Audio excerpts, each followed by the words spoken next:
Siswa SD Negeri 109 Krui belajar di rumah warga. Bocah hanyut di Bandar Lampung ditemukan meninggal dunia.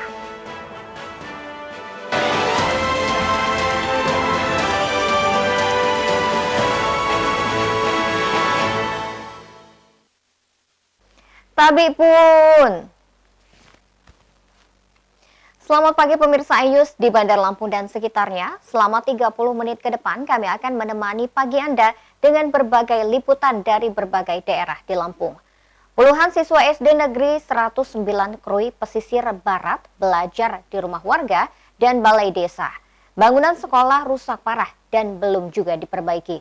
Pemirsa, bersama saya Ferly Siandini, inilah Ayus Lampung selengkapnya.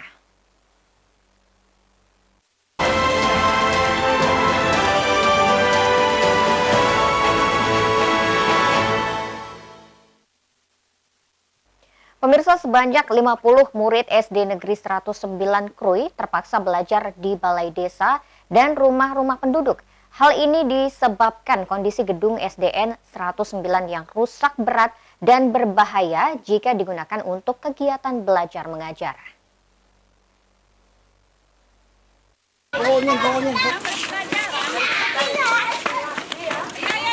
Sebanyak 19 siswa-siswi yang mengikuti KBM di Balai Desa, yakni 12 siswa kelas 6 dan 7 siswa kelas 1. Sedangkan 31 siswa lainnya, yakni siswa kelas 2 hingga kelas 5, belajar secara terpisah di 4 rumah warga. Perinciannya, 8 siswa di rumah Masiah, 7 siswa di rumah Mahfuri, 14 siswa di kediaman Barlen, dan 2 siswa di rumah milik Irwan. Pelaksanaan KBM di luar lokasi sekolah ini tentu dikeluhkan baik siswa maupun guru, bahkan orang tua murid. Siswa akan sulit berkonsentrasi dan iklim belajar yang baik tidak mungkin terbentuk jika lokasi belajar terus berpindah-pindah. Para guru mengaku mendapat banyak masalah saat belajar di luar sekolah. Berbaurnya aktivitas rumah tangga dengan kegiatan belajar menyebabkan siswa tidak fokus. Aktivitas di rumah warga kerap mengganggu fokus belajar. Kondisi KBM di Balai Desa juga bukan tanpa masalah. Proses pembelajaran di luar sekolah dipastikan tidak memberikan iklim dan suasana belajar yang dibutuhkan. Sekolah juga kesulitan memenuhi fasilitas pengajar. Udah hampir 3 minggu. 3 minggu. Kenapa kok sekolah ini? Sekolahnya rusak. Terus susah nggak kalau belajar di sini dibanding sama di sekolah? Susah. Susahnya ngapa? Susah. Tempatnya nggak nyaman. Jadi yang diinginkan apa? Kami pengen sekolah dibagusin biar cepat bisa di sekolah di sekolahan. Di gedung sekolah ya? Belajar dari rumah ke rumah ini lebih kurangnya udah 3 minggu. 3 minggu. Iya. Itu disebabkan oleh? Itu disebabkan karena keadaan sekolah nggak memungkinkan lagi untuk ditempati, rusak parah berat.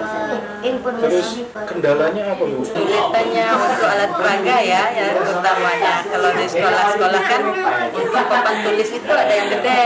Kita jadi leluasa untuk menjelaskan pelajaran ke anak-anak. Kalau di rumah ke rumah ya kita pakai papan tulis mini. Kondisi gedung SDN 109 Krui di Desa Cahaya Negeri, Kecamatan Lemong, memang sudah sangat parah. Meski gedung sekolah ini nyaris menjadi puing, belum ada tanda-tanda perbaikan. Dari pesisir barat, Enrico Ngantung, iNews melaporkan.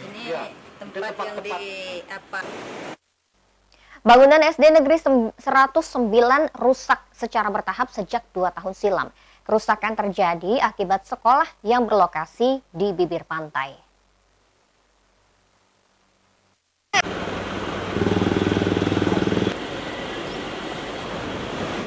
Kepala SD Negeri 109 Krui, Fahrul Rozi, mengaku kerusakan sekolah telah berlangsung sejak 2 tahun silam. Secara perlahan namun pasti, fondasi gedung digerus abrasi air laut dan atap gedung yang terbuat dari seng dimakan karat oleh uap garam dari air laut. Setiap tahun, pihak sekolah selalu mengajukan usulan perbaikan kepada pemerintah, namun tak kunjung direalisasi. Selain mengajukan usul perbaikan, pihak sekolah bersama warga desa Cahaya Negeri juga mewacanakan relokasi untuk menghindari abrasi, mengingat sekolah tersebut berlokasi di bibir pantai. Warga bahkan telah menghibahkan sebidang tanah sebagai calon lokasi relokasi SDN 109. Berbagai upaya ini dilakukan warga mengingat SDN 109 merupakan satu-satunya fasilitas pendidikan tingkat dasar yang ada di desa mereka. Kalau kegiatan KBM-nya sudah berjalan setengah tahun yang lalu, tetapi pada saat itu kita tetap memakai, kalau tadinya 5 lokal yang kita pakai 3 lokal yang disekat-sekat. Setelah semakin parah, maka kita hasil musyawarah dengan seluruh Dewan Guru dan Komite, kita mengajukan Dinas Pendidikan agar kita mengadakan pembelajaran di rumah-rumah warga. Dengan di rumah warga itu kita minta bantu komite untuk menghubungi rumah warga, mana rumah warga yang bisa kita pakai. Artinya rumah warga yang kita pakai itu kita tidak mengadakan sewa, kita hanya minta bantuan aja mereka. Jadi terakhir kapan Pak ini dipakai, yang disekat-sekat? Kalau terakhir 3 minggu yang lalu. Masih dipakai? Masih dipakai, tapi sekat-sekat. Harapan yang sama juga dimiliki guru. Para guru berharap pemerintah dapat memperbaiki bangunan yang rusak, sehingga kegiatan belajar mengajar juga dapat dilakukan di sekolah. Harapannya ya udah jelas ya, kita ingin kembali belajar di sekolah untuk belajar mengajar di sekolah itu. Tolong segera dibenarin ya, tolong segera dibangun, direhab atau ada apa, yang penting kita bisa kembali belajar di sekolah. Sebelumnya, puluhan siswa SD Negeri 109 Krui belajar di rumah warga dan balai desa. Kondisi bangunan sekolah yang rusak parah dapat membahayakan siswa dan guru. Dari pesisir barat, Enrico Ngantung, iNews melaporkan. Sekolah Dasar Negeri 109 Krui, Pekon Cahaya Negeri, Kecamatan Lemong, Pesisir Barat, rusak parah. Ironisnya, sampai saat ini sekolah tersebut belum tersentuh bantuan dari pemerintah.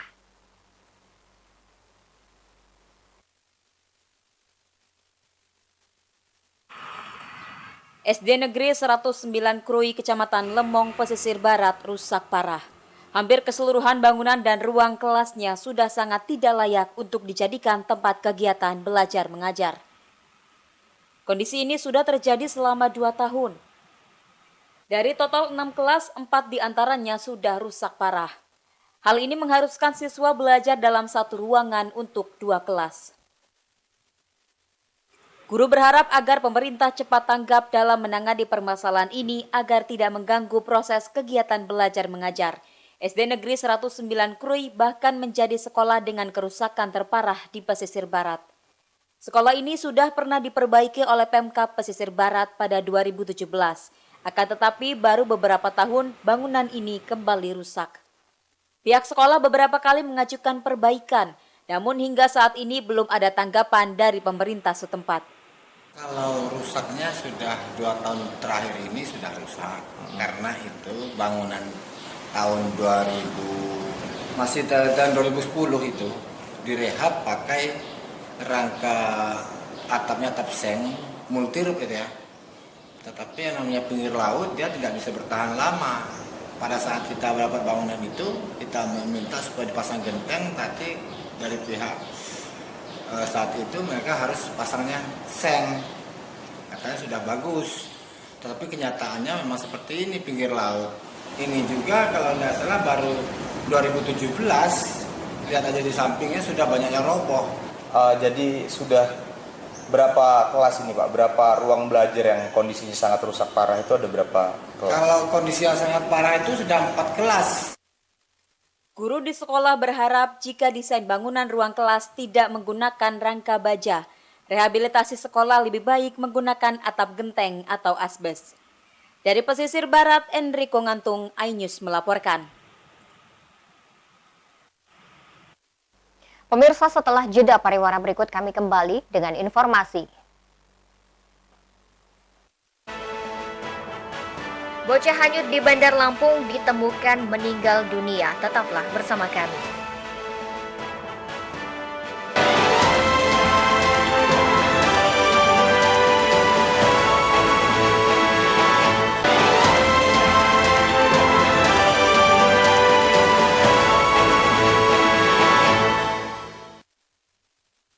Anda masih menyaksikan iNews Lampung. Hairunisa Lubna Seraya, bocah 5 tahun yang terseret arus, ditemukan meninggal dunia di Sungai Kalibalau, Kelurahan Kalibalau Kencana. Petugas SAR gabungan mengevakuasi korban ke Puskesmas Wai Halim sebelum membawa ke rumah duka.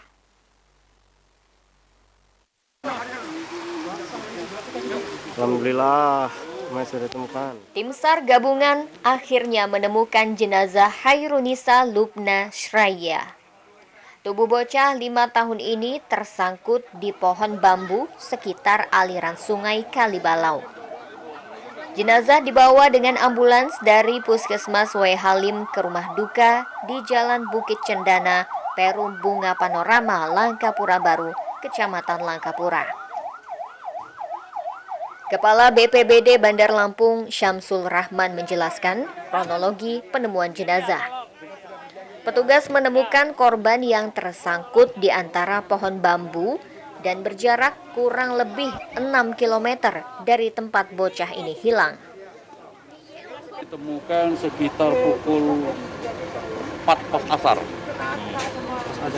Pas ajan. Sesuai dengan dia jatuh kemarin waktunya.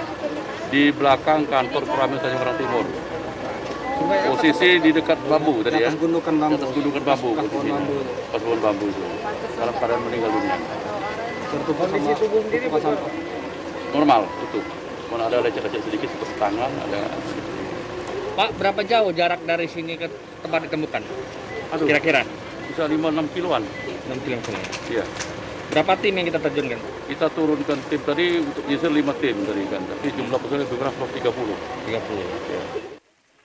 Terlihat Wali Kota Bandar Lampung Eva Duyana dan Dandim 0410 KBL Kolonel Infanteri Romas Herlandes mendatangi rumah duka korban. Setelah disemayamkan sementara di Langkapura, jenazah Hairunisa Lubna Seraya dibawa ke kampung halaman di Bengkulu menggunakan ambulan milik Pemkot Bandar Lampung. Dari Bandar Lampung, Ruslan AS, iNews melaporkan. Pemirsa, seorang ibu rumah tangga di Tagamus menjadi korban serangan buaya muara. Korban yatimah diterkam buaya saat sedang beraktivitas di Sungai Semaka, Pekon Sidodadi, Kecamatan Semaka.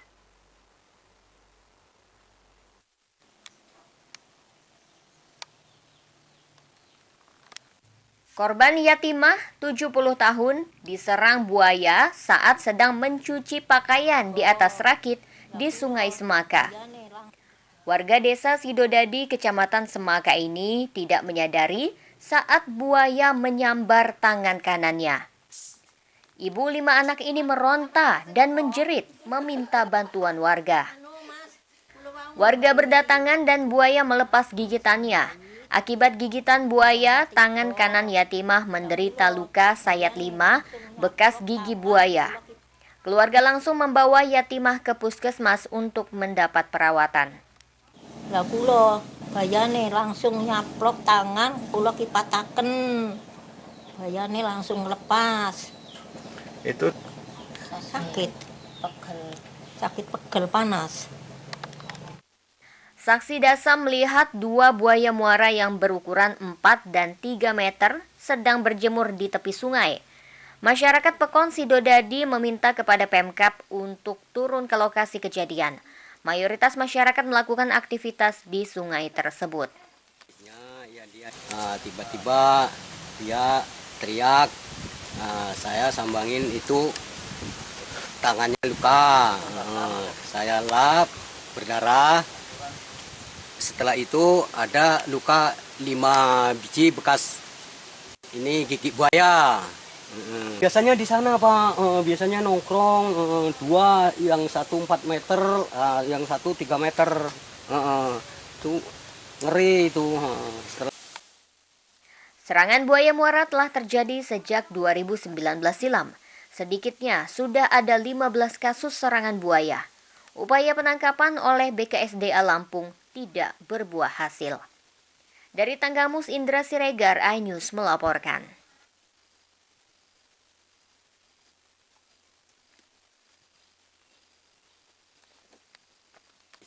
Ya dia nyuci.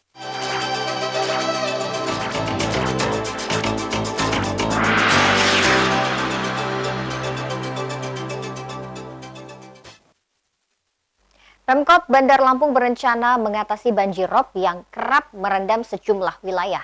Langkah ini dimulai dengan upaya normalisasi sungai dengan mengkampanyekan program Gerebek Sungai.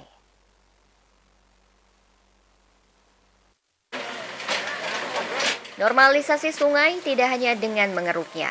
Pemkot akan meninggikan pondasi sehingga bisa menampung debit air jika hujan deras. Namun, semua upaya akan sia-sia jika warga masih membuang sampah sembarangan. Pemkot akan memberikan hadiah apabila warga dapat membantu permasalahan sampah yang juga memicu banjir. Hadiahnya adalah perbaikan jalan di kampung setempat. Hari ini Bunda ngelihat lokasi sungai yang akan kita keruk. Karena rencana hari Jumat Bunda akan gerebek sungai bersama teman-teman dari pemerintah kota, karena seluruh wilayah kota mudah-mudahan tidak ada banjir lagi. Salah satu sungai yang dinormalisasi adalah Sungai Waiawi di Kelurahan Jagabaya, Kecamatan Waihalim. Daerah ini menjadi langganan banjir. Dari Bandar Lampung, Ruslan AS, iNews melaporkan. Pemirsa, setelah pesan-pesan berikut ini kami kembali dengan informasi. Menu kuliner unik, nasi dugan yang menggoyang lidah. Sesaat lagi hanya di iNews Lampung.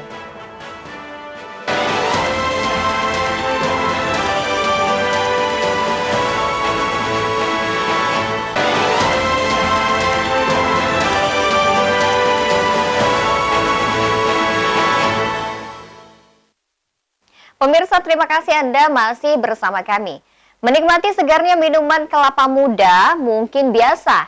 Namun bagaimana jika kelapa muda dipadukan dengan nasi? Kuliner unik dengan rasa yang lezat ini kini menjadi tren di Bandar Lampung. Laporan tersebut mengakhiri iNews Lampung hari ini. Mewakili tim yang bertugas, saya Verlisi Andini undur diri.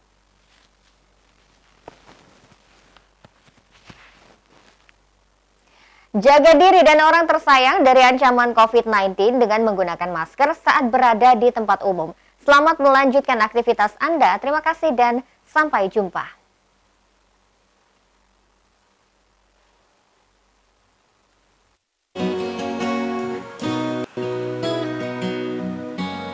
Nasi dugan merupakan salah satu menu khas dari sebuah restoran di Jalan Rituan Rais, Kelai Balau Kencana, Kedamaian, Bandar Lampung. Proses membuat nasi dugan sangat mudah. Nasi dugan bukan nasi goreng.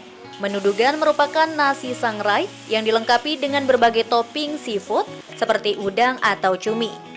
Tapi yang membuat unik tentu nasi disajikan langsung dari batok kelapa muda. Nasi batok memiliki cita rasa yang khas. Nasi sangrai beraroma gurih dan manis. Rasa manis yang didapat merupakan rasa daging kelapa muda sehingga lebih alami. Tidak hanya itu, pengunjung juga disuguhkan minuman air kelapa muda yang dikombinasi dengan buah lemon. Minuman ini kian melengkapi kelezatan dan kesegaran menu unik ini.